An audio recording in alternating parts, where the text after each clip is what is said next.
창세기를 좀 자세하게 배우실 수도 있고, 또 하나는 역사를 섭리하시는 하나님.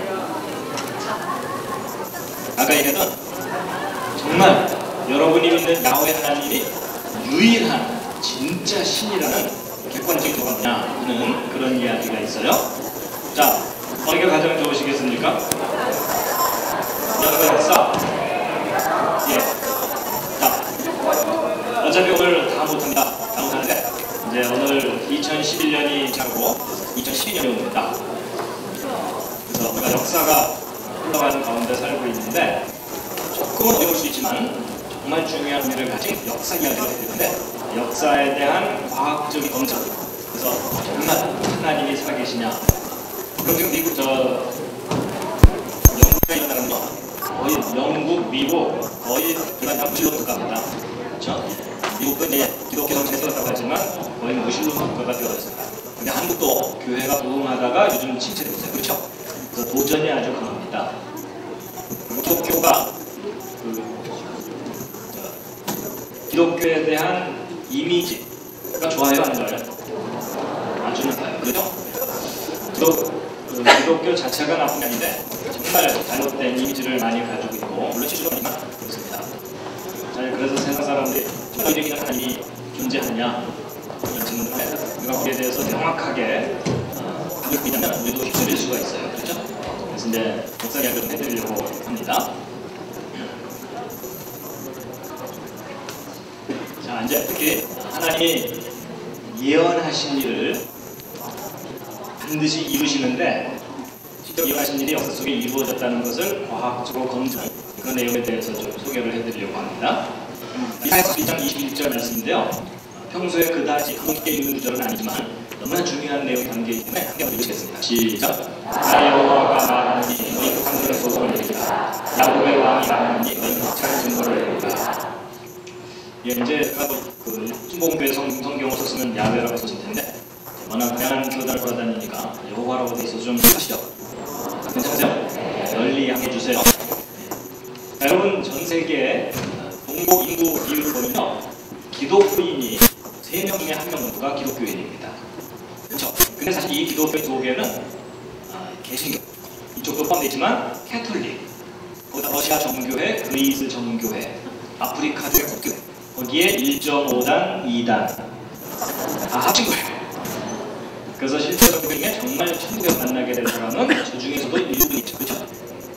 그래서 이 구원받은 끝난 기독교인들 입장에서 보면 나머지 모든 종교를 가진 사람은 전도의 대상이고 선교의 대상이에요. 그렇죠? 근데 사실 그건 우리 입장이고, 다른 교가 기독교인을 보면 그 사람들이 우리를 전도해요. 그렇죠? 그래서 지금 한국의 이슬람 사람들이 보면서 이 한국을 이슬람 국가로 만들고 한국의 시도들을 한다는 거 아세요? 그렇죠? 네. 영국은 지금 거의 절반 이슬람 국가 되어버렸어요. 모르셨어요? 예, 이민자들이 많고 그 이민자들의 표를 의식하는 강민들마저 이슬람화 되면서 이제 그만둘 수밖에 없는 상황이 되기 때문에 우리도 남의 얘기가 아니다. 그죠? 예. 자, 그런 상황에서 질문드렸던 그거예요. 왜 여호와 하나님이 유일한 신이냐고요? 그렇죠? 왜 하나님은 진짜 신이 아니고 여호와 신이 진짜 신이냐? 야훼 신이. 두 번째는요, 왜 2000년 전 나사렛 예수가 유일한 메시아냐고요? 여러분은 이미 믿고 있으시잖아요. 그렇죠? 근데 믿는 자가 중요한 게 아니라 객관적인 사실이 중요하다고 했잖아요. 그렇죠? 여러분, 이 세상에는요, 자기를 구세주라고 주장했던 사람들이 역사 속에 아주 많아요. 지금도 여기저기 많은 거 아시죠? 지금 재림 예수가 꽤 많아요. 그래서 나는 재림 예수다. 그러면 그 옆에 있는 사람이 난 널 보낸 적이 없다. 그러면서 둘 다 묶어놔요. 그렇죠? 그래서 여러분은 좀 웃으실지 모르지만 실제로 가짜 재림 예수를 믿는 사람들은 아주 진지해요. 그렇죠? 예. 근데 왜 정말 여호와 하나님이 진짜 신이고 나사렛 예수가 유일한 구원자냐는 건데, 그 객관적이고 확실한 증거가 뭐냐는 거죠. 거기에 대해서 이제 이 문제를 풀 수 있는 실마리가 되는 말씀이 바로 조금 전에 읽은 이 말씀이에요. 여기 보세요. 나 여호와가 말한다. 여러분, 야훼 하나님, 여호와 하나님은 그 이름의 뜻이 뭐냐면 창조자입니다. 모든 존재의 원. 이 우주를 창조한 창조자가 말한다. 이 우상들은 나하고 재판해보자. 그럼 재판을 하는 목적이 뭐죠? 누가 옳은지 확인하려고 해요. 그렇죠? 그러니까 하나님께서 야, 모든 잡신들아 다 나와봐라. 누가 진짜 신인지 재판해보자. 그 얘기예요. 그럼 그렇게 말씀하셨다는 얘기는 여호와 하나님은 유일한 신이라는 증거가 있다는 거예요? 없다는 거예요? 있다는 거예요. 그걸 여러분이 아셔야 돼요. 그게 뭔지. 그리고 이제 여기 야곱의 왕이 말한다 이렇게 돼 있어요. 야곱의 왕. 그러면 왜 하나님께서 이 세상에 수많은 사람들이 있었는데 그 중에 모세의 하나님도 아니고 엘리야의 하나님도 아니고 야곱의 왕이라고 표현하셨는지 혹시 아세요? 자, 저 표현 이해하려면 이스라엘을 알아야 되는데, 여러분 하나님은 사람이 안 보이시죠? 근데 보이지 않는 하나님이 존재하는 사실을 객관적으로 확인시켜주기 위해서 어떤 특별한 방법을 쓰셨거든요. 그게 뭐냐면 어느 한 민족을 택해서 그 민족을 통해서 하나님이 계시다는 것을 나타내셨어요. 그래서 하나님이 선택한 민족이 어느 민족이죠? 예, 이스라엘이에요. 다행히 우리 민족이 아니에요. 지금 제 표현이 좀 의아하실 거예요. 그렇죠? 아니, 다행이라니. 하나님께 선택받으면 좋은 거 아닌가? 그렇죠? 저도 예전에는요, 하나님께 선택받는 게 좋은 건 줄 알았어요. 근데 좀 종합적으로 보고 나서 야, 하나님 우리 민족을 안 택하시기 다행이다. 저는 그런 생각을 하게 됐어요. 근데 왜 그런지 좀 설명을 좀 이해를 하실 거예요. 근데 어쨌든 하나님 선택한 민족이 이스라엘이에요. 근데 여러분 그 이스라엘 민족의 조상이 누구죠? 너무 오래 생각하죠. 이스라엘 민족의 조상 그러면 누가 떠올라요? 아브라함이 떠오르죠. 근데 아브라함이라는 대답이 틀린 대답은 아니에요. 근데 100점짜리 대답은 또 아니에요. 아브라함이라는 대답은요 70점짜리 대답이고 100점짜리 대답은 야곱이에요. 왜냐하면 여러분 이스라엘 민족의 조상이 아브라함인 건 맞아요. 그 아브라함의 모든 후손이 이스라엘이 아니에요. 야곱의 후손만을 이스라엘이라고 해요. 그래서 오늘날 중동지방의 그 아랍족들 있죠. 그 사람들도 다 아브라함의 후손이에요. 그렇죠? 그렇기 때문에 이스라엘 민족만의 조상은 누구라고요? 야곱이에요. 그리고 하나님께서 그 야곱의 이름을 이스라엘로 바꾸셨어요. 그렇죠? 그래서 이스라엘 민족의 조상이 누굽니까? 하는 질문에 100점짜리 대답은 뭐라고요? 야곱이에요. 그래서 여러분 그 기독교인들한테 이스라엘 민족의 조상이 누굽니까? 이렇게 물어봤을 때 야곱이라고 하는 사람은 탁월한 사람이에요. 그런 사람에게 성경을 배워야 돼요. 뭔가를 제대로 알고 있잖아요. 그렇죠? 무슨 말인지 이해가 되시죠? 그리고 바로 이스라엘 민족의 조상이 야곱입니다. 근데 어쨌든 그 야곱의 후손을 하나님이 선택하셨고 이 백성은 내 백성이다 이러면서 그 이스라엘을 통해서 하나님이 계시다는 것을 나타내셨거든요. 근데 여러분 우리는 보통 하나님이 이스라엘 민족을 택했다라고 알고 있잖아요. 물론 맞아요. 그런데 사실은 이스라엘 민족보다 더 중요한 걸 택하셨어요. 그게 뭐냐면 가나안 땅. 하나님은 사실은 야곱을 택하신 게 중요한 게 아니고요. 가나안 땅을 택하신 게 중요한 거예요. 왜냐하면 여러분 그 이스라엘 민족의 그 뿌리가 되는 아브라함이 원래 여기 살던 사람이 아니라 여기 살던 사람이에요. 근데 굳이 이쪽으로 데려가시면서 이 땅을 주시게 돼요. 그러니까 하나님은 어느 민족을 택하든 여기로 데려가시는 거예요. 그러니까 만약에 우리 민족을 택했으면 어떻게 되는 거예요? 우리가 걸어서 여기까지 갔어야 돼요. 그렇죠? 그래서 하나님께서는 이스라엘을 택하신 게 중요한 게 아니라 저 가나안 땅을 택하신 게 중요한 거예요. 어느 민족을 택하든 저기를 데려가시거든요. 그러면서 아브라함을 여기로 데려가셔서 뭐라고 하셨어요? 땅 줄게 이런 식으로 데려가셨어요. 그렇죠? 그러니까 쉬운 말이에요. 근데 이제 여러분도 지금 이제 뭐 결혼할 나이가 되고 이제 그렇기 때문에 인생을 살려면요 자기 삶의 터전이 중요해요. 그렇죠? 뭐 요즘이야 땅에 그다지 많이 집착할 상황이 아니기 때문에 그렇긴 하지만요 직장이라든지 어떤 삶의 터전이 중요한데 땅이 중요한 거예요. 그동안 복 줄게, 땅 줄게 이러면서 여기로 데려가셨는데 근데 사실 아브라함은 그 땅을 받지 못하고 어음만 받았어요. 그렇죠? 이삭도 야곱도 어음만 계속 갖고 있었어요. 그래서 야곱의 후손들이 이집트에 가서 숫자가 불어나는 다음에 탈출하게 하신 다음에 저 땅을 주신 거예요. 그렇죠? 예, 그래가지고 결국 이 땅을 주셨는데 그러면 여러분 하나님이 여러분 이런 거예요. 하나님이 계시다는 걸 나타내기 위해서 이스라엘 민족을 택하고 가나안 땅을 택했잖아요. 근데 여러분 요즘 광고 시대잖아요. 자기 PR 시대고 뭔가를 홍보를 잘하려면 모기가 해야 돼요. 그렇죠? 이런 사람들이 많이 다니는 곳에서 홍보를 해야 장사가 잘 되잖아요. 그래서 하나님께서 이제 굳이 여기를 택하신 이유를 좀 알아야 되는데, 잘 보세요. 배터리가 좀 다른 것 같은데요. 뒤집어지네.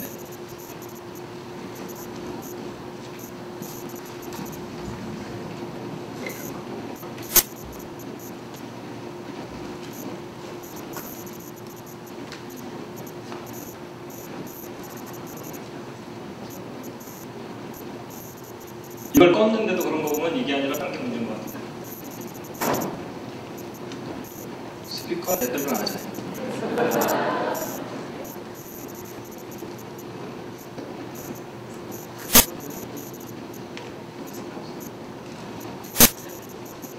이건 아닌 것 같아요. 네. 예. 저쪽에서 나요? 얘도 나는데? 스피커 문제가 아니라 이쪽 문제 같아요. 아니? 마이크 문제가 아니라 시간을 바꾸는 거거든요. 한 번만 껐다 켜고 한 번만 껐다 켜고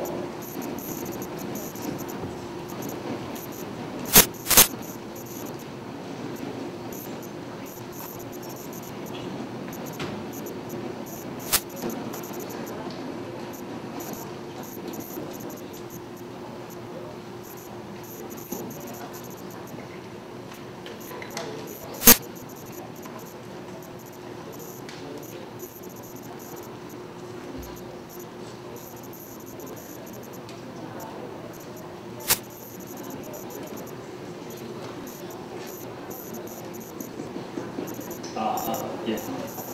네, 괜찮겠습니까? 예.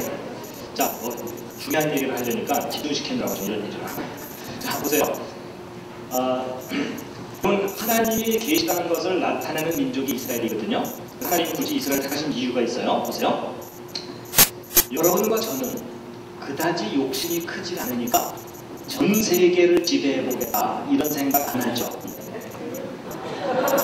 그렇죠? 혹시 여기 그런 생각 한 분 계세요? 그런 사람들은 묶어놔야 돼요. 이게 이제 그런 사람들이 히틀러처럼 사고를 쳐요. 그렇죠? 근데 이제 여러분과 저는 그다지 욕심 크지 않으니까 세계를 지배하겠다 이런 생각 안 하지만 과거에 큰 제국을 거느렸던 사람들은요, 그 자기 땅이 넓어지다 보면요 욕심이 한없어져갖고 전 세계를 지배하고 싶어해요. 그렇죠? 근데 여러분 전 세계를 지배하려면 미국, 아메리카 대륙 따로 떨어져 있으니까 그건 좀 놔두더라도 적어도 유럽과 아프리카와 아시아가 서로 연결돼 있잖아요. 그렇죠? 적어도 전 세계를 지배했다고 말을 들으려면 이 세 대륙을 동시에 지배를 해야 전 세계를 지배하는 거예요. 그렇죠? 그럼 예를 들어 유럽에 있는 어느 왕이 유럽 정도 정복하고 나서 이 아프리카나 아시아를 점령을 하려면 엄청난 수십만 명 이상의 정예 부대를 이끌고 원정을 가야 돼요. 그렇죠? 근데 특히 이 아프리카를 집어먹으려면 군대를 이끌고 여기를 지나가야 돼. 그렇죠? 벌써부터 깨달음이 오기 시작했어요. 그 다음에 이 아프리카의 어느 왕, 예를 들어 이집트의 파라오가 유럽이나 아시아로 진출하려면 여기로 나와야 돼요. 그렇죠? 그리고 아시아에 있는 어느 왕이 유럽과 아프리카를 점령하려면 여기를 지나가야 돼요. 그럼 여러분 잘 보세요. 전 세계를 지배하려면 반드시 차지해야 되는 길목이 어디예요? 그게 바로 이스라엘이에요. 그러면 역사 속에서 가장 위험한 장소가 어디예요? 이스라엘이에요. 그러면 자기 후손들을 위해서 절대로 나라를 세우면 안 되는 땅이 어디예요? 그게 저기예요. 그럼 바보가 아니면 자기 후손들을 위해서 절대로 나라를 세우면 안 되죠. 근데 놀랍게도 이 천지를 창조하신 하나님이 선한 백성을 역사 속에 가장 위험한 장소에다가 주신 거예요. 왜 저러셨을까요? 하나님이 계신 걸 알게 하는 거예요. 여러분 학교 캠퍼스 같은데 잔디밭에 학생들이 시간 급하다고 다 가로질러 다니는 잔디밭 있죠? 거기 잔디 사람 많이 못 살아나요? 뿌리 접고 펴서 맨바닥에 널어다니죠. 그렇죠? 그럼 여러분 사람들이 밟고 다니는 길목에 잔디 사람게 하려면 힘센 사람이 지키고 있어야 돼요. 그렇죠? 야 돌아가 이래 있잖아요. 그렇죠? 거기다 꼬마 하나 세워두고 아직 지나지 마세요. 근데 여러분 하나님께서 바로 그걸 택하신 거예요. 여러분 역사 속에 가장 위험한 장소에 조그만 민족 하나를 두신 거예요. 근데 놀라운 것은요, 하나님의 작전인데, 그러면 제일 위험한 곳에다가 자기 백성을 두셨으면 뭐라고 얘기해야 돼요? 얘들아, 여기가 세계에서 제일 위험하니까 너희들이 가장 먼저 핵무기를 개발해라 이래야 되잖아요. 그래서 여차하면 쏴라 이래야 되잖아요. 여러분들 하나님께서는요, 거꾸로 얘기하셨어요. 옛날식 표현으로 마병을 많이 두지 말아라. 말과 병사를 많이 두지 말아라. 이게 무슨 말이에요? 군대를 강하게 하지 말라. 도움을 구하러 이웃나라 가지 말아라. 이게 무슨 말이에요? 망해라 그 말이에요. 그렇죠? 그리고 더 놀라운 것은요, 불법만 자세하게 가르쳐줬어요. 제사 지내는 법. 그리고 안식일 날은 일도 못하게 했어요. 일도 못하게 되는 게 무슨 말인지 아세요? 전쟁 못하게 하는 얘기예요. 그러면 그 민족은 망할 모든 조건을 갖추고 있는 거예요. 그렇죠? 그런데 하나님께서 뭐라 하시죠? 그렇지만 내가 너희를 지킨다. 그래서 역사 속에 가장 위험한 땅에서 정도밖에 모르는 조그만 민족이 끝까지 살아남는 걸 보든 누군가 너희를 지키는 줄 알거다. 바보가 아니라면 누군가 지키는 줄 알거다. 근데 하나님께서 저 땅을 아브라함에게 준 때가 지금부터 4,000년 전이에요. 근데 중간에 수많은 우여곡절이 있었지만 어쨌든 4,000년이나 지났는데 지금 이제 저 땅에 이스라엘 나라가 있어요, 없어요? 있죠. 한번 객관적으로 판단해보세요. 이거 기적이 아니에요. 이건 기적 정도가 아니라 기적 중에 기적. 여러분, 이게 하나님께서 왜 이스라엘 택하셨냐면 예뻐서도 아니고 착해서도 아니에요. 하나님 계신 걸 나타내려고 택하신 거예요. 그렇기 때문에 하나님께 선택받아서 끝까지 하나님이 계신 것을 드러내야 되는 민족에서 끝까지는 버텨요. 근데 고생은 죽어요. 그래서 저 이스라엘 민족이 망하면요, 누가 제일 좋아하는지 아세요? 사탄이 제일 좋아해요. 하나님 계신 증거가 사라지는 거잖아요. 그렇죠? 그래서 이스라엘 민족 속에서 멸종당할 뻔한 적이 많아요, 적어요? 아주 많아요. 그런데도 끝까지 살아왔어요. 가장 최근에 겪은 제일 심한 고통이 뭐였어요? 2차 세계대전 때 600만 명이 살아난 거예요. 전 세계 유대인의 3분의 2가 죽은 거예요. 3분의 1만 살아남았어요. 근데 3분의 1만 살아남을 거라는 게 성경에 예언이 돼 있어요. 600만. 서울시 인구의 절반 정도가 못 살아요. 근데 만약에 우리 민족이 선택을 받았다면 우리 민족이 그 일을 겪었어야 돼요. 그러니까 여기 숨어있기 다행이죠. 그렇죠?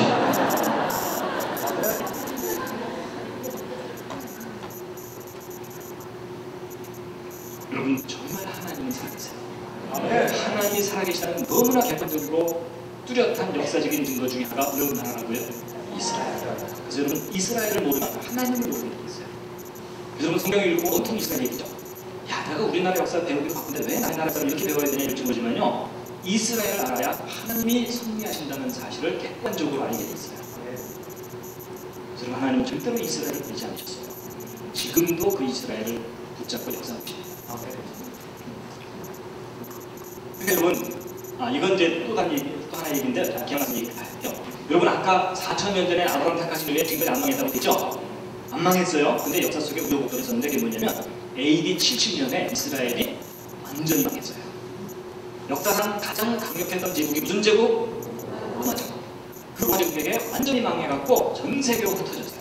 그리고 10년 지났어요, 20년 지났어요, 100년 지났어요, 1000년 지났어요. 여러분, 1000년 이상 지났으면 전 세계로 흩어진 민족이 다시 나라를 세울 가능성이 있었어요? 여러분, 없어요. 이렇게 표현하면 안 되고요. 절대 불가능해요. 이렇게 표현해야 돼요. 그렇죠? 근데 놀랍게도 1948년에 이스라엘이 나라를 다시 세워요. 망하고 나서 1900년 지났는데, 여러분, 역사에 대한 상식이 있는 사람이라면 이건 절대 불가능한 일이에요. 그렇죠? 근데 정말 그 기적 같은 일이 우리 시대에 일어난 거예요. 근데 저게 그냥 일어난 일이 아니라 하나님께서 일어나셨어요. 내가 내 민족을 전 세계로 흩을 거다. 그래서 사람들이 그 민족이 없어진 줄 알 거야. 근데 마지막 때가 되면 내 민족을 이 땅으로 돌아오게 할 거다.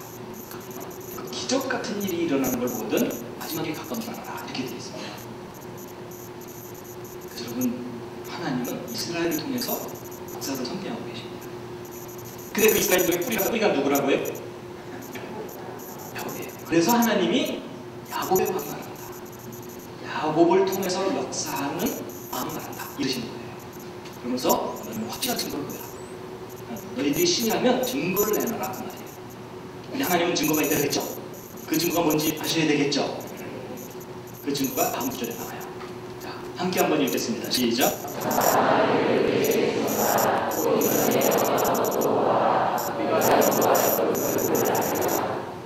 미래에 일어날 일을 말해봐라. 여러분, 미래에 일어날 일을 미리 얘기하는 걸 뭐라 그러죠?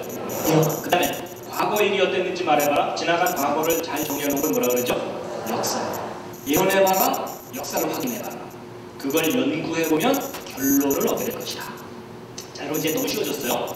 누군가가 여러분에게 네가 믿는 여호와 하나님, 야훼 하나님이 유일한 진짜 신이라는 객관적인 증거가 뭐냐 이렇게 물어보면 내용을 알든 모르든 정답은 딱 두 단어예요. 뭐라고요? 예언과 역사예요. 근데 이제 여러분과 저의 현실적인 문제를 보겠어요? 하나님이 뭘 예언하셨는지 또 그걸 어떻게 이루셨는지 아는 게 없어요. 그렇죠? 그렇죠? 근데 여러분이 모르는 이유는요, 둘 중에 하나예요. 둘 중에 하나인데, 우리의 신앙의 선배들이 안 가르쳐 주거나 못 가르쳐 준 거예요. 못 가르쳐 준 이유는 잘 모르니까. 근데 알면서도 안 가르쳐 준 이유도 좀 있어요. 그게 뭐냐? 저 예언과 역사를 잘못 해석하면 부작용이 심해요. 그렇죠? 그래서 저 예언을 엉뚱하게 해석해갖고 몇 년 몇 월 며칠에 주님 오시니까 재산 다 팔아라 이런 거 있죠? 그래갖고 이 가짜 재림설들이 많아가지고서 피해를 많이 봤어요. 그렇죠? 그러다 보니까 좀 안 가르치는 분도 있어요. 그렇죠? 근데 여러분, 중요할수록 정확하게 알아야 돼요. 이게 무슨 말이냐면요, 여러분, 예수님의 재림 중요해요, 안 중요해요? 중요하죠. 안 오시면 어떡해요? 물론 이제 어떤 사람들은 결혼하기 전에 오시면 안 되는데 뭐 이러면서 이제 그러기도 하지만, 여러분, 예수님의 재림이 너무 중요하잖아요. 근데 너무 중요하다 보니까 예수님의 재림을 이용해서 이단들이 많았어요. 그렇죠? 그러다 보니까 이단에 대한 그 재림에 대한 부작용이 많으니까 요즘 기성교회들이, 정통교회들이 재림 얘기 잘 해요, 안 해요? 잘 안 해요. 그리고 지옥이 중요해요, 안 중요해요? 중요하죠. 실치만 중요하죠. 그렇죠? 왜냐하면 예수 안 믿으면 어디 가요? 지옥 가요. 여러분, 동화 같은 얘기가 아니에요. 현실로 분명히 지옥을 가게 될 거예요. 근데 지옥 얘기는 기독교인들도 싫어해요. 그렇죠? 설교 시간 자꾸 지옥 얘기하면 불편하잖아요. 그러니까 좀 잘 보세요. 재림 빼고 지옥도 좀 시간 빼고 이것저것 다 빼고 났더니 한 게 뭐예요? 이 현실 세계에서 복 많이 받는 거. 그렇죠? 근데 여러분, 거꾸로 생각해요. 뭔가 중요한 것일수록 변질되기 때문에 사람들이 머리 하려고 그러거든요. 그럴수록 그것을 정확히 알아야 돼요. 근데 예언과 역사는 마찬가지예요. 그래가지고 또 읽겠습니다. 시작. 또 강사를 드리며 고래사를 진술하라. 너희의 신뢰를 우리가 알라. 또 복을 내리든지 화를 내가 우리가 함께 먹고 놀라게 하라. 그럼 반복했다는 얘기는 중요하니까 반복한 거고, 너희의 신들은 우리가 알리라 하면 너희가 신이라는 걸 알아주겠다 그 뜻이 아니고 너희는 신이 아니지요 그 얘기 하시는 거예요. 그건 여러분, 요점이 이겁니다. 야, 이 세상의 모든 각신들아 다 나와라. 누가 진짜 신인지 확인해보자. 그 대신에 객관적인 증거를 갖고 얘기하자. 그러면서 너희들 예언해봐라. 그리고 역사를 통해 그 예언을 이루어봐라. 너희들이 그런 걸 할 줄 안다면 내가 너희를 신이라고 인정해주라. 근데 너희 그런 거 못하지롱 그 얘기 하시는 거예요. 근데 나는 그 일을 한다. 그 대신에 내가 뭘 예언했고 뭘 이루었는지 확인해봐라. 그걸 확인해보면 내가 진짜 신이라는 것을 너희들이 알 거다. 그 말이에요. 그래가지고 여러분, 이 예언이 왜 중요한지 좀 예를 들어 설명드려볼게요. 자, 이건 제가 오늘 이 모임에 온 기념으로 제가 오늘 예언을 하려고 그러는데 괜찮으시겠습니까? 근데 여러분, 예언이 별게 아니에요. 미래에 일어날 일을 미리 얘기하는 건 다 예언이에요. 그래서 여러분도 예언을 할 수가 있어요. 안 맞아서 문제지. 예언하는 일 자체는 어렵지 않아요. 예언하는 게 어려운 게 아니라 예언을 이루는 게 어려워요. 맞죠? 그래서 제가 이제 오늘 여기 와서 예언을 할 텐데, 자, 예언한 분은 제가 안 됐습니까? 결혼하셨나요 혹시? 안 하셨죠? 예, 잘 됐습니다. 제가 예언 하나 해드려도 될까요? 괜찮겠죠? 예. 자, 예언한다. 형제님, 언젠간 결혼하실 겁니다. 예언 끝! 아니, 왜 웃으세요? 예언은 예언이잖아요. 그렇죠? 그래서 제가 이렇게 예언을 했는데, 나중에 이 형제가 결혼하는 날이 됐어요. 결혼하는 날 너무 기뻐하는 거예요. 와, 그때 그 예언이 맞았네요. 이러면서 저를 위대한 예언자라고 찾아올까요? 안 찾아올까요? 찾아온다고요? 아니, 여러분, 이렇게 막연한 예언이 맞았는데 제가 무슨 예언자겠어요. 그렇죠? 찾아올 리가 없죠. 그렇죠? 근데 제가 이번에는 그렇게 예언하지 않고 문제는 2000 몇 년 몇 월 며칠 하면서 정확한 결혼 날짜를 예언을 했어요. 근데 여러분의 경험상 결혼 날짜 맞추는 일이 쉬워요, 어려워요? 어려운 정도가 아니라 요즘 같은 경우는 거의 불가능해요. 그렇죠? 그래서 정확한 날짜를 예언을 했고 그날 결혼식 장소는 백악관 잔디밭. 기분 괜찮으시죠? 네. 줄에 버락 오바마. 개인적으로 싫어하는지는 잘 모르겠지만 그리고 주차 정리 일본 총리가 와서 하고 식당 안내 독일 총리가 와서 하고 그래서 제가 전 세계 탑 클래스의 정치 지도자 10명의 이름을 정확하게 얘기하고 허접한 일까지 다 순서를 맡겼어요. 그 정도면 믿겠어요? 안 믿겠어요? 믿을 리가 없죠. 여러분 그런 일은 사실 미국 대통령이 소집해도 불가능한 일이에요. 그렇죠? 그렇게 탑 클래스의 사람들은 어떻게 주차 정리를 맡기고 그래요. 그렇죠? 그러니까 처음에 이제 백악관 잔디밭 얘기할 때까지만 해도 기분이 좋았다가 독일 총리 식당 하나 이러는 바람에 아 이거 뻥이구나 하고 눈치를 챘어요. 근데 제가 이제 거기서 끝난 게 아니라 그날 이집트에서 3차 세계대전이 일어날 거다. 이 정도까지 얘기하면 이제 안 믿는 정도가 아니라 이럴 거예요. 그렇죠? 왜냐하면 사실 여러분 그 예언이 실제로 그날 다 일어나려면요 제가 전 세계를 완벽하게 컨트롤하는 능력이 있어야만 가능해요. 맞죠? 그건 사실 신이 아니면 불가능한 일이에요. 그렇죠? 그래서 제가 너무 이제 황당하게 예언을 하니까 이 형제가 아예 잊어먹었어요. 무시하고. 근데 나중에 이 형제가 제가 예언한 그날 결혼을 하는데 제가 지금 예언한 이 모든 내용이 그날 다 일어난다고 치자고요. 그러면 이 형제가 저를 한번 찾아올까요? 안 찾아올까요? 그 정도면 찾아올 만하겠죠. 그렇죠? 그럼 그때부터 저는 뭘 할 수 있겠어요? 교주를 할 수가 있어요. 지금 얼마나 많은 사람들이 저한테 예언받으려고 특히 정치가들이 돈 싸들고 찾아오겠어요. 그렇죠? 여러분 제가 지금 무슨 말 하는지 눈치를 채셨을 거예요. 여러분 막연한 예언이 막연하게 맞는 건 아무 의미가 없어요. 근데 그 예언이 구체적일수록 그리고 그 예언의 규모가 크면 클수록 그 예언을 실제 이루는 일은 전능자가 아니면 불가능해요. 그렇죠? 근데 하나님이 바로 그 얘기를 하시는 거예요. 그래갖고 하나님께서 역사 속에서 어떤 예언자들을 통해 가지고 미래의 어떤 시간에 어떤 종류의 사건이 일어날 거라는 것을 예언을 쭉 하십니다.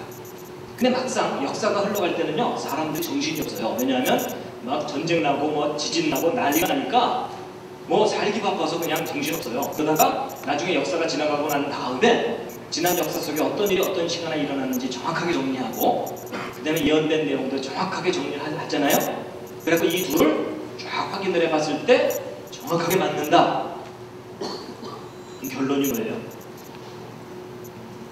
오 마이 갓.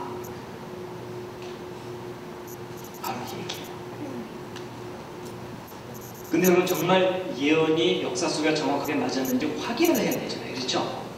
근데 그 확인하는 일이 좀 어려워요.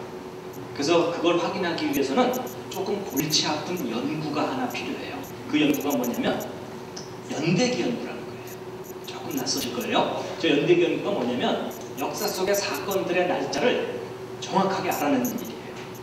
그리고 예를 들어 모세가 출애굽을 했다 그러면은 했겠지 뭐 이게 아니고 모세가 이집트를 탈출한 날이 BC 몇 년 몇 월 며칠인지를 알아내는 일이에요. 일단 가능할까요? 불가능할까요? 가능해요. 모세가 출애굽한 날짜 알아내는지요? 가능해요. 근데 쉬울까요? 어려울까요? 좀 어려워요. 그래서 그 골치 아픈 연구는 다 누가 해요? 할 일 없는 과학자들이 했어요. 이미 했어요. 그래가지고 여러분 출애굽에서 홍해 건너간 날짜까지 거의 정확하게 추적을 합니다. 그래갖고 근데 그런 골치 아픈 연구를 왜 하느냐 하는 이유가 뭐냐면요. 여러분 야훼 하나님이 역사를 섭리하신다는 사실이 너무나 선명하게 드러나요. 특히 2000년 전 나사렛 예수가 온 인류의 유일한 메시아예요. 그래서 모든 역사적인 증거가 예수는 메시아다, 예수는 메시아다 이렇게 돼 있어요. 마치 이거 비슷해요. 제가 이 중에 노래 제일 잘 부르는 분이 누굽니까? 라고 딱 물어봤는데 여러분이 아무도 지적 못하고 서로 우왕좌왕하고 있으면 여기 정말 노래 잘 부르는 사람은 없는 거예요. 그렇죠? 근데 제가 여기서 노래 제일 잘 부르는 분이 누굽니까? 라고 물어봤는데 그 말이 끝나자마자 여러분이 어느 한 사람을 다 찌려봐. 그럼 그 사람은 정말 노래를 잘 부르는 거예요. 그렇죠? 근데 마찬가지예요. 모든 역사적인 증거가 2000년 전 그 나사렛 촌동네에 있었던 청년 예수가 유일한 메시아라는 것을 이야기하는 거예요. 그래가지고요, 여러분 여기 있는 이 역사표는요, 대충 그린 표가 아니라 정확하게 역사적으로 검증을 해가지고 정리한 표입니다. 아담부터 지금까지. 특히 남북 분열한국 시대가 좀 복잡해요. 그래갖고 여러분 그 성경 읽다 보면 남유다 무슨 왕 몇 년에 북이스라엘 무슨 왕 몇 년 이러면 거의 성경 덮어버리고 싶잖아요. 그렇죠? 근데 그 왕조를 이렇게 딱 정리해놓은 표를 옆에 놓고 성경을 읽으면 훨씬 수월하거든요. 그래서 남북 분열한국 시대도 주변 역사하고 다 비교해갖고 다 정리한 표입니다. 여러분, 그 연대기라는 것이 반듯하게 정리되어 있지 않으면 역사도 예언도 제멋대로 해석하게 돼 있어요. 그래서 나타나는 부작용이 1.5단, 2단이에요. 근데 여러분, 연대기가 반듯하게 정리되어 있잖아요. 그러면 역사도 예언도 아주 정확하게 확인할 수가 있어요. 그래가지고 여러분, 연대기라는 것 없이 대충 정리한 다음에 비슷하게 맞았잖아 이런 사람들이 믿어요, 안 믿어요? 안 믿어요. 근데 정확한 날짜까지 다 확인하고 나서 이 둘을 확인해 봤더니 한치 오차도 없이 정확하더라. 그러면 역사를 섭리하시는 신이 계시는 거예요. 그리고 여러분, 신명기에도요, 함께 읽겠습니다. 시작.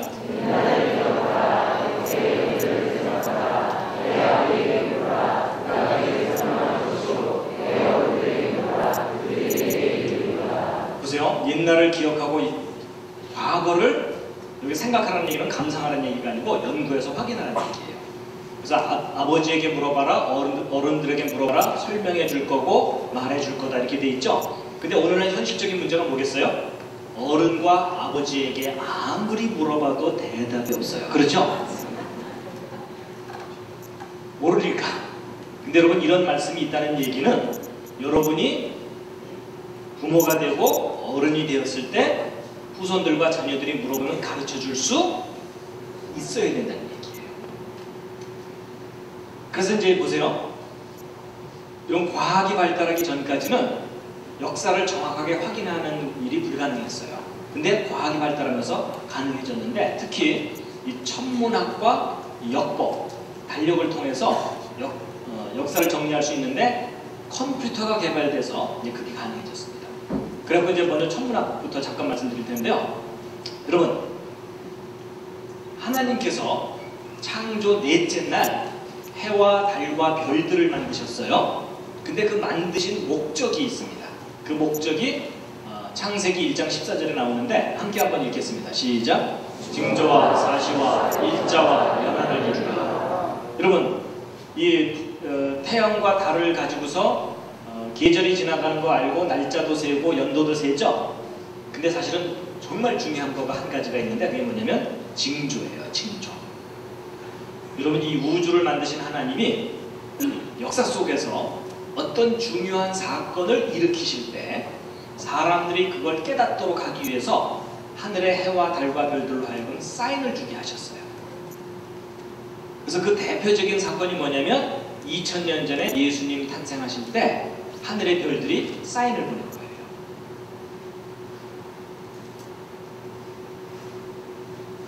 그래서 여러분, 이 행성들도요, 괜히 돌고 있는 게 아니고 하나님이 저 궤도를 정해 놓으셔갖고 어떤 특별한 사건이 있을 때 사인을 보낼 수 있도록 궤도를 정해 놓으신 거예요. 그래갖고 여러분, 이 예레미야서 31장에 36절만 함께 한번 읽겠습니다. 시작. 이 규정이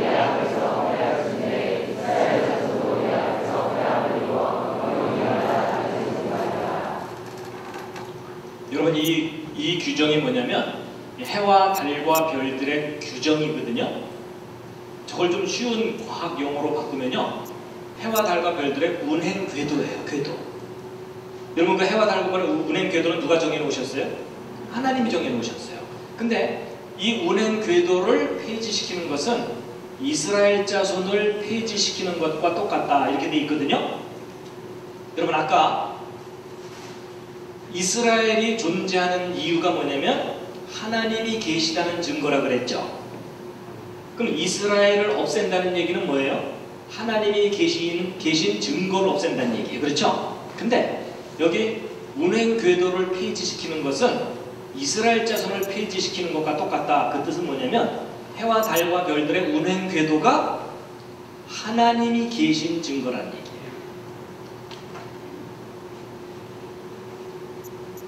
지금 이 말이 좀 이해가 안 가실 거예요. 그렇죠? 근데 이제 설명을 듣다 보면 이제 이해가 되실 텐데요. 여러분, 이 해와 달과 별들이 괜히 떠 있는 게 아니고요. 하나님이 계신 증거로 떠 있는데,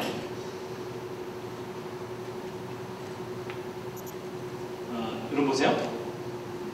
역사를 정리하는 역사학자들이 과거 기록에 충실하게 역사를 정리해도 역사가 왜곡된 경우가 있어요. 예를 들면 이런 경우예요.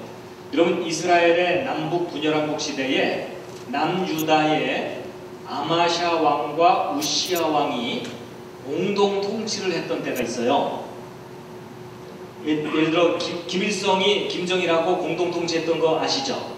한동안 후계 물려주려고. 그렇죠? 그런 것처럼 공동 통치를 했던 기간이 있었는데 실제 역사 기록 속에는 공동 통치를 했다는 기록이 없을 수가 있어요.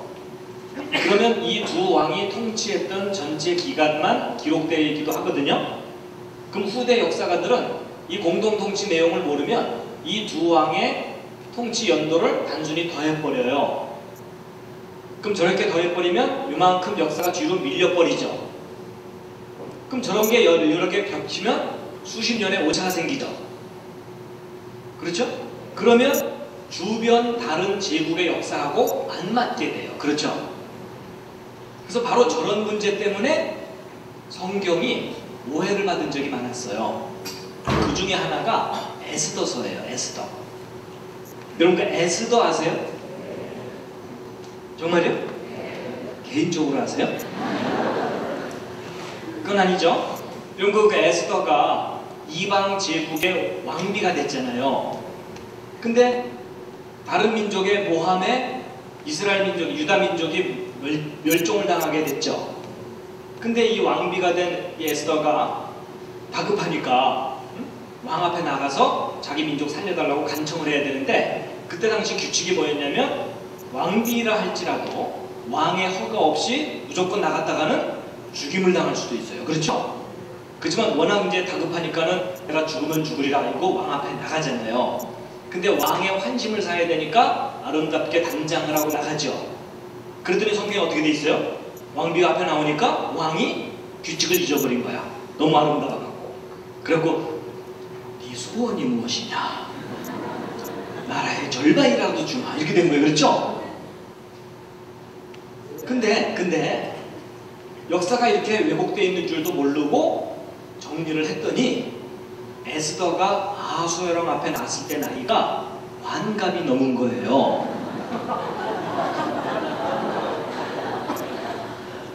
여러분 한번 생각해 보세요.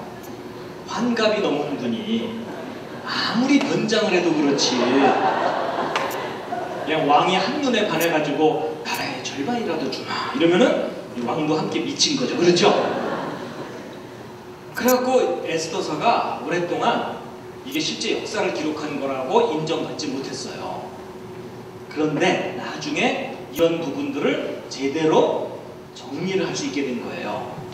확인을 해가지고. 그 정리하고 나서 역사를 딱 정리했더니 에스더가 아하수에랑 앞에 나왔을 때 나이가 정말 꽃다운 나이였던 거예요. 그러면 역사가 이렇게 왜곡되지 않도록 정확하게 정리하는 일이 어떻게 가능하냐면 그게 바로 이제 천문학이에요. 그래가지고 여러분 그 옛날 사람들이 일식이라든지 행성이 이상하게 움직이는 현상들을 기록으로 많이 남겨놨거든요. 근데 저것을 이제는 다 확인할 수가 있게 돼요. 그래가지고 여러분 그 일식이나 월식 대충 아시죠?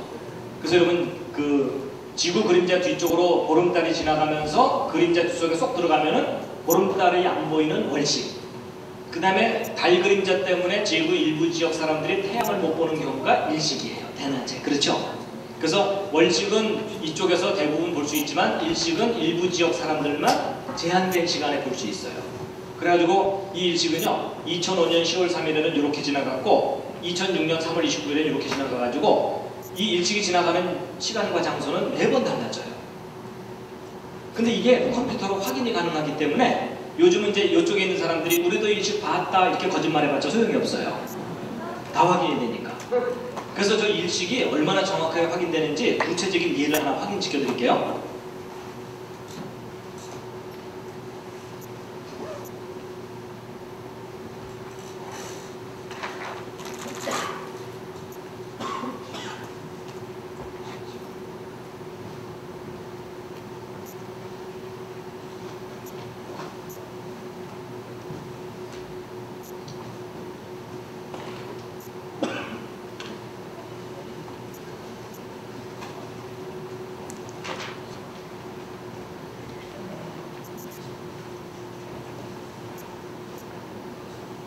자, 여러분 이제 이것은 이제 무슨 사건이냐면요.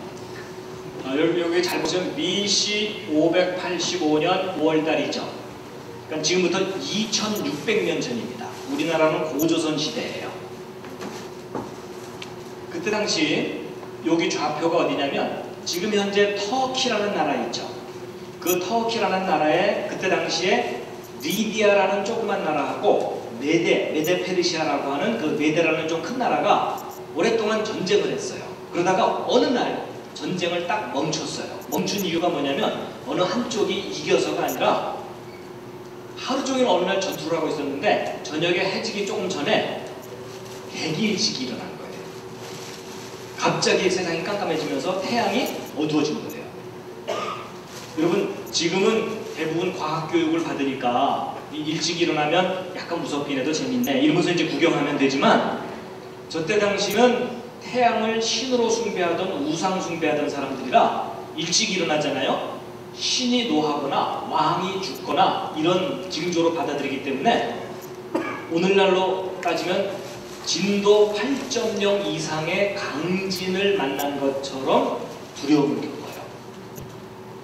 그래갖고 하루 종일 죽여 하면서 이제 전투를 하고 있다가 일찍이 딱 일어나서 세상이 깜깜해지니까요. 사기가 팍 꺾이면서 두려움 때문에 더 이상 전쟁을 못하는 거예요. 그래갖고 야 지금 신이 노했는데 우리가 무슨 전쟁이냐 이래갖고 각자 고향 앞으로 가 이래버린 거예요. 그리고 일찍 때문에 전쟁을 멈췄다는 내용이 고대의 유명한 사람들의 기록 속에 여기저기 남아있어요. 이 사건이. 그리고 예전에는 확인할 길이 없으니까 뭐 그랬는가 보지 뭐 이랬거든요. 근데 지금 컴퓨터가 개발돼갖고 야 정말 그런 일이 있었는지 확인해보자 하고 확인해봤더니 정말 일식이 있었던 거예요. 그래서 그게 확인된 거를 잠깐 보여드릴게요. 여러분 이제 이게 이제 지평선이기 때문에 태양이 요 밑으로 내려가야 이제 어두워지는데 이제 요 지평선 내려가기 직전에 이제 일식이라는 걸 보실 수가 있게 될 거예요. 그리고 제가 이제 여기서 딱 스타트를 딱 누르면 쭉 내려가기 시작할 겁니다.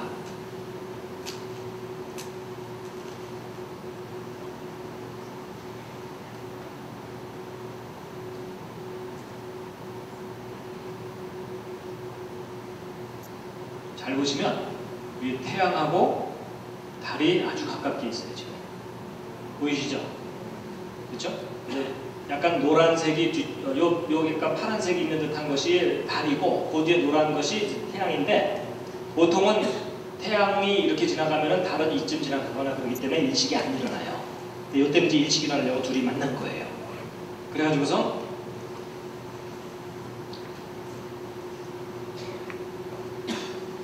이제 쭉 내려가는데 지금 이제 점점 가까이 갔죠? 일찍 일어나기 전까지는요 태양의 90% 이상이 가려져야만 어두워지기 시작해요. 맞죠? 거의 여기 보시면 5분 정도 깜깜해져요. 그럼 여러분 저는 재밌으니까 거꾸로 봅시다. 그러면 저는 일식을 경험한 적이 없는데 제가 미국에서 이 내용을 강의를 한 적이 있었어요. 강의 끝나고 나서 어느 한 분이 저보고 식사하자 그러더니 본인이 경험한 일식을 얘기해 주더라고요. 아침에 오늘 일식이 있을 거라고 뉴스에 나왔대요. 자기는 못 들었대요. 그래갖고 그 고속도로를 자동차를 타고 쫙 달리는데 갑자기 일식이 나타난 거예요. 그러니까 이분이 배울 만큼 배웠고 신앙심도 있는 분이었는데도 갑자기 일식이 일어나면서 세상이 깜깜해지니까요. 두려움 때문에 몸이 떨리더래요. 그래서 무슨 생각 들었겠어요? 드디어 주님 오시려나 뭐 이런 거 있죠. 아니 두려움 때문에 몸이 떨리더래요. 그러니까 이런 거 보세요. 신앙심도 있고 배울 만큼 배운 사람인데도 일식을 만나면 두렵거든요. 근데 옛날 우상 숭배하던 사람들은요 집단 공포가 일어나요. 그러니까 신이 너였는데 우리가 무슨 전쟁이냐 이래갖고 전쟁을 끝내버릴 거예요. 근데 그게 역사 기록에만 남아있는 줄 알았더니 확인해봤더니 정말 그게 확인이 되는 거예요. 그러니까 여러분 저 정도면은요 대충 몇 년 전에 있었던 게 아니고 지금 현재로부터 정확하게 몇 년, 몇 월, 며칠, 몇 시, 몇 분에 어느 장소에서 일찍이 일어났는지가 확인이 되는 거예요. 할 일 없는 과학자들 필요합니다.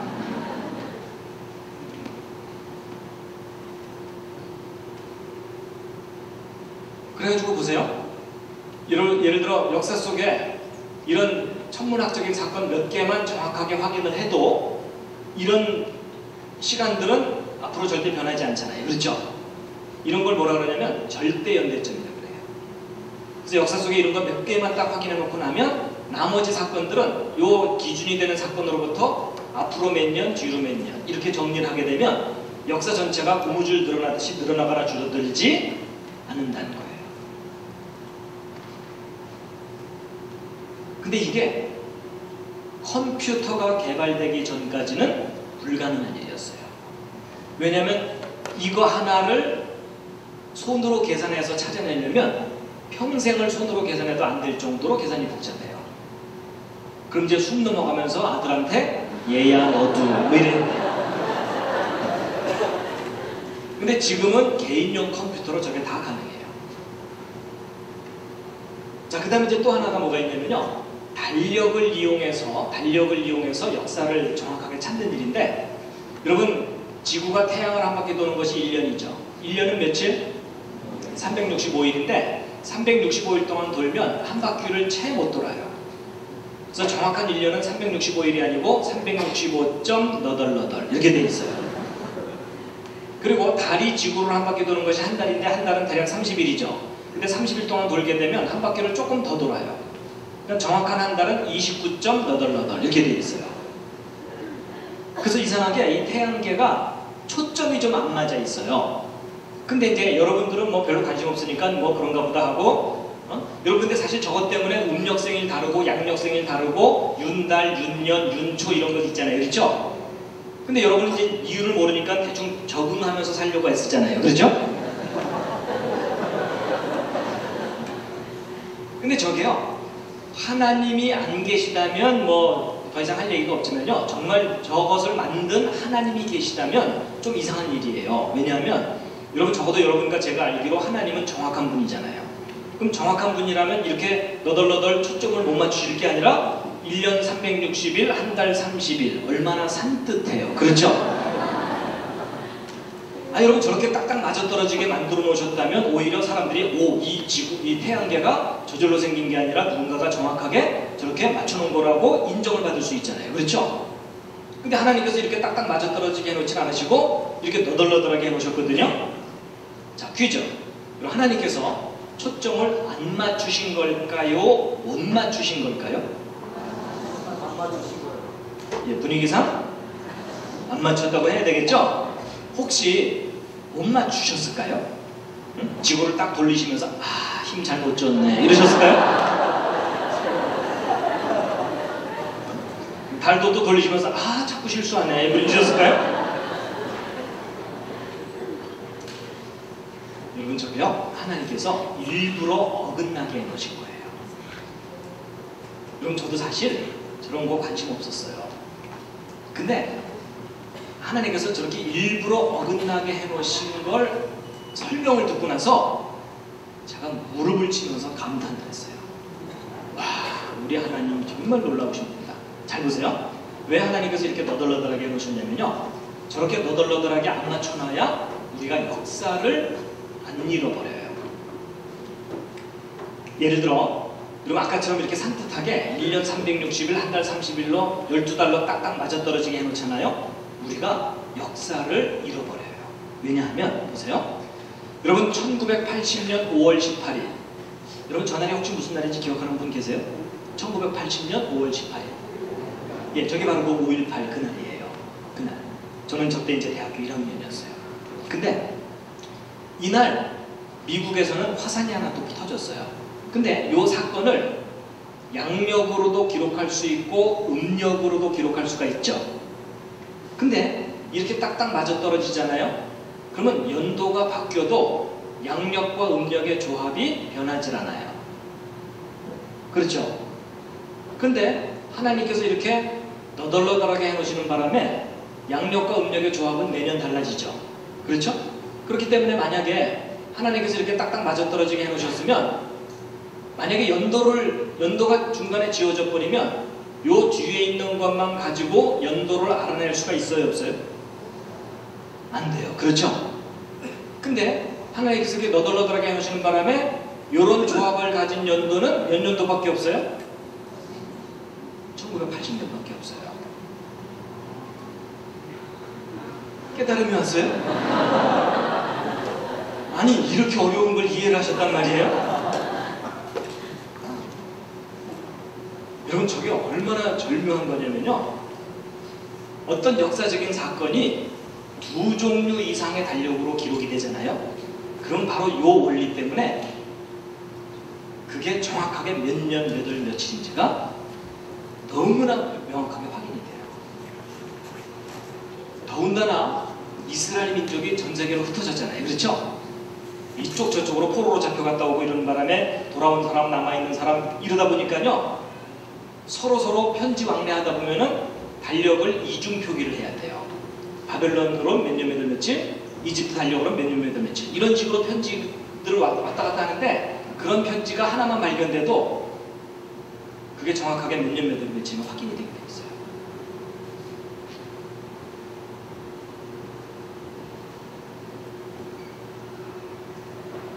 근데 이것도 컴퓨터가 개발되기 전까지는 불가능한 일이었어요. 왜냐하면 이걸 일일이 손으로 계산해서 어느 사건 하나 찾아내려면 평생 계산해도 안 돼요. 그럼 또 어떻게 해야 된다고요? 아들한테 얘야 너도 뭐 이래야 돼요. 근데 지금은 개인용 컴퓨터로 다 확인이 가능하고 지금 인터넷상에 달력 변환시키는 프로그램이 다 완성돼 있어갖고 찾아서 입력만 하면 모든 달력으로 다 기록이 나와요. 그래서 여러분 예수님 십자가에 달리신 날짜까지 다 확인돼요. 그래서 역사 속에 중요한 기준이 되는 사건 하나를 이제 정확하게 찾아낸 걸 알려드릴게요. 여러분 그 이스라엘이 남북으로 나눠져 있다가 북이스라엘이 먼저 멸망당하고 남유다마저 바벨론에게 멸망당하죠. 그때 바벨론의 느부갓네살 왕 이름도 어려워요. 그렇죠? 저 왕이 몇 살에 왕이 됐다고요? 4살에 갓 4살에 왕이 됐다고? 썰렁하죠?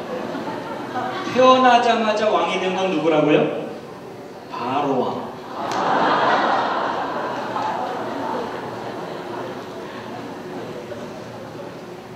근데 여러분 저 바벨론 느부갓네살 왕이 그 다니엘을 포로로 잡아가잖아요. 그렇죠? 그래서 다니엘이 느부갓네살 왕의 꿈을 해석해 주는데 근데 여러분 보세요. 이 느부갓네살 왕이 예루살렘을 완전히 파괴시키고 포로로 잡아가거든요. 근데 이 사건에 대해서 기존의 신학교에서 널리 가르치고 있는 연도는 BC 586년이에요. 그래서 보통 성경 공부 좀 자세하게 하시는 분들은 저 연도를 알고 계실 거예요. 그런데 조금 전에 말씀드린 그 과학적인 방법으로 정확하게 확인해 봤더니 BC 588년이에요. 그러면 이제 근거가 있어야 되잖아요. 그렇죠? 이 예루살렘이 함락되던 사건에 대한 역사 기록들이 남아 있어요. 그 기록을 보면은 그날이 유대 달력으로 아부월 7일이었고 그날이 안식일이었다는 거예요. 그리고 안식년 다음 해에 망했고 그리고 여호야립 반열 제사장이 직무를 수행하던 때다 이렇게 됐는데 심한 방언이죠. 이제 저게 무슨 말이냐면 다윗 왕이 솔로몬 왕에게 왕권을 물려주기 직전에 제사장 제도를 개편을 해요. 개혁을. 그래갖고 제사장을 24팀을 나눠요. 그래서 한 팀이 일주일씩 성전 봉사를 하도록 제도를 만들어요. 그래서 24팀이 일주일씩 성전 봉사를 하니까 168일마다 자기 팀 순서가 돌아오는 거예요. 근데 여호야립 팀이 순서 맡았을 때 망했다 그 말이에요. 방언은 방언이죠. 그리고 이제 여호수아가 가나안 땅 들어간 지 17번 희년 지내고 망했다 이렇게 돼 있어요. 희년은 7번째 안식년이라서 49년마다 돌아오거든요. 그러니까 17번째 희년이니까 833년 만에 망했다 그 말이에요. 그래서 이런 역사적인 조건을 만족시키는 때를 컴퓨터로 찾아낸 결과예요.